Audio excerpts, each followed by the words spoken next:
तो आप बताएं कि कैसा दिन गुजरा आपका। सुबह से मैं देख रहा हूँ आप लोग इधर बैठे हुए। हम लोग यहाँ पर परेशान हैं, उनको कोई टेंशन ही नहीं है। हमसे बेहतर तो इंडियंस हैं, हमें पाकिस्तानी होने का नुकसान हो रहा है यहाँ पर। अच्छा, जैसे देख रहे हैं मेरी बहन को पाकिस्तानी होने के पे गर्व नहीं महसूस हो रहा। नेटो डायरेक्टली इस जंग में कूदने के लिए तैयार हो चुका है। भारत और रूस के ताल्लुकात के अंदर जो उनका ताबूत है उसमें किस तरह से कल रात भारत ने आखिरी कील ठोक दिया है। किसी किस्म की हेल्प नहीं की एम्बेसडर साहब ने।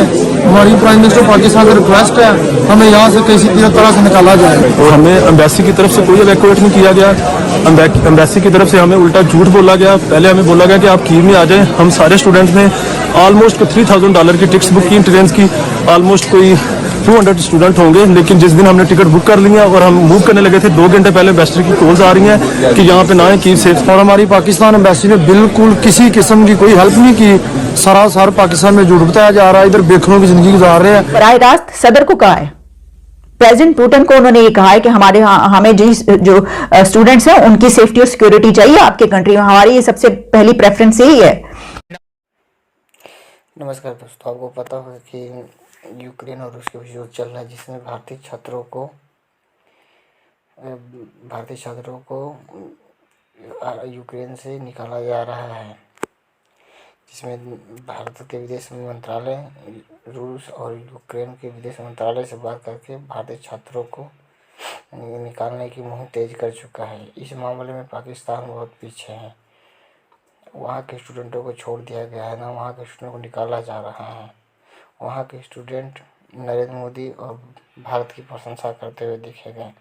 आपको याद होगा कि चाइना में जब लॉकडाउन लगा हुआ था उस समय भी भारतीय छात्रों को पूरी तरीके से निकाला गया था, जबकि पाकिस्तान के छात्रों को छोड़ दिया गया था, जिससे वहाँ के लोग नाखुश हुए थे इमरान खान से और नरेंद्र मोदी की बड़ाई करते हुए देखे गए थे।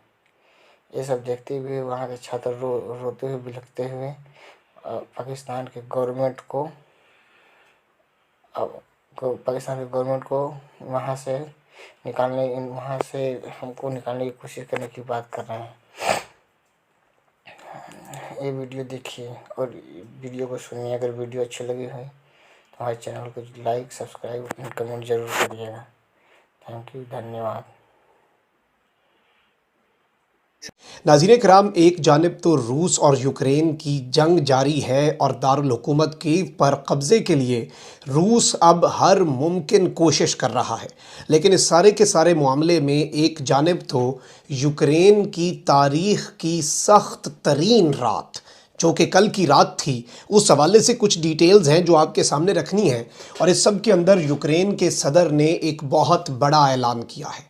लेट नाइट अपनी कौम से एक ख़िताब किया है और ये ख़िताब बड़ा अहमियत का हामिल है। और इस सब के अंदर अब ऐसा महसूस हो रहा है, क्योंकि इत्तलात आ रही थी कि ज़ेलेंस्की जो कि यूक्रेन के सदर हैं वो डायरेक्टली रशिया के प्रेसिडेंट व्लादिमीर पुतिन से मुज़ाकरात के लिए तैयार हो गए हैं, जो कि इस वक्त आलमी ताकतों को कबूल नहीं है। तो इसलिए जो माहौल बन चुका है वो ये है कि नेटो डायरेक्टली इस जंग में कूदने के लिए तैयार हो चुका है और उन्होंने अपनी फ़ौजों को एक्टिव करना शुरू कर दिया है, जिसकी वजह से तीसरी आलमी जंग, थर्ड वर्ल्ड वॉर जो है उसका मैदान भी सज गया है। जबकि इस पूरी की पूरी सूरत हाल के अंदर नाज़रीन कराम रूस पर एक बहुत बड़ा हमला हुआ है और ये हमला एनोनिमस की तरफ से हुआ है। ये एनोनिमस क्या है और इस हमले ने किस तरह से इस पूरी जंग का नक्शा बदल के रख दिया है, इस हवाले से भी बड़ी अहम तरीन डिटेल्स हैं जो आपके सामने रखनी है।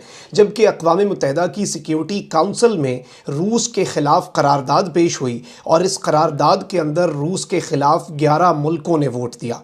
किसी मुल्क ने रूस के हक़ में वोट नहीं दिया, लेकिन कौन कौन रूस के साथ था और कौन कौन फंस चुका है, इस हवाले से बड़ी अहम तरीन तफसीलात मैं आपके सामने रखूँगा। और भारत और रूस के ताल्लुकात के अंदर जो उनका ताबूत है उसमें किस तरह से कल रात भारत ने आखिरी कील ठोक दिया है।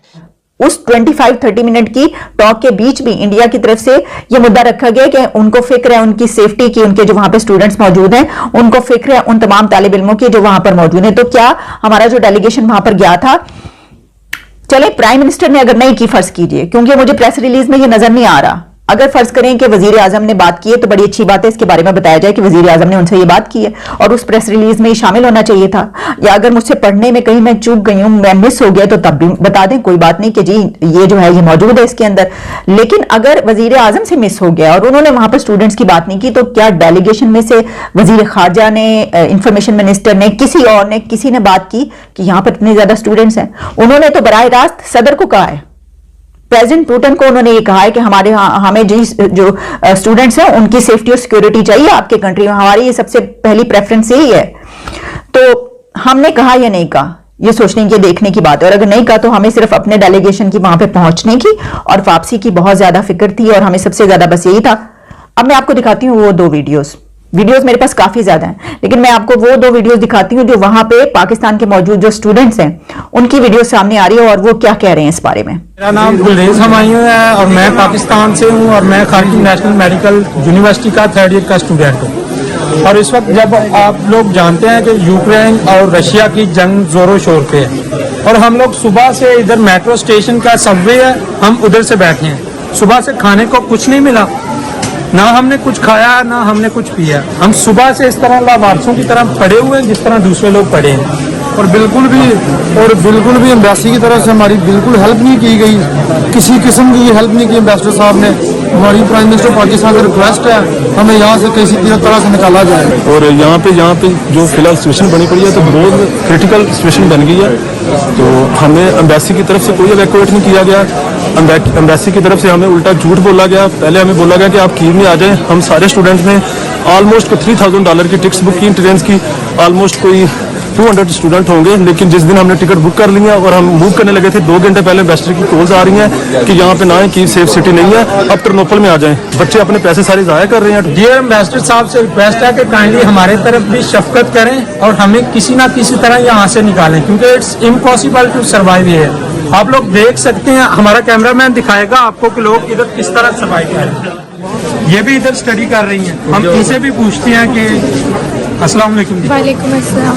हाँ जी, एम्बेसी की तरफ से कोई रिस्पांस आया? कोई रिस्पॉन्स नहीं है। तो आप बताएं कि कैसा दिन गुजरा आपका? सुबह से मैं देख रहा हूँ आप लोग इधर बैठे हुए। हम लोग यहाँ पर परेशान हैं, उनको कोई टेंशन ही नहीं है। हमसे बेहतर तो इंडियंस हैं, हमें पाकिस्तानी होने का नुकसान हो रहा है यहाँ पर। अच्छा, जैसे देख रहे हैं मेरी बहन को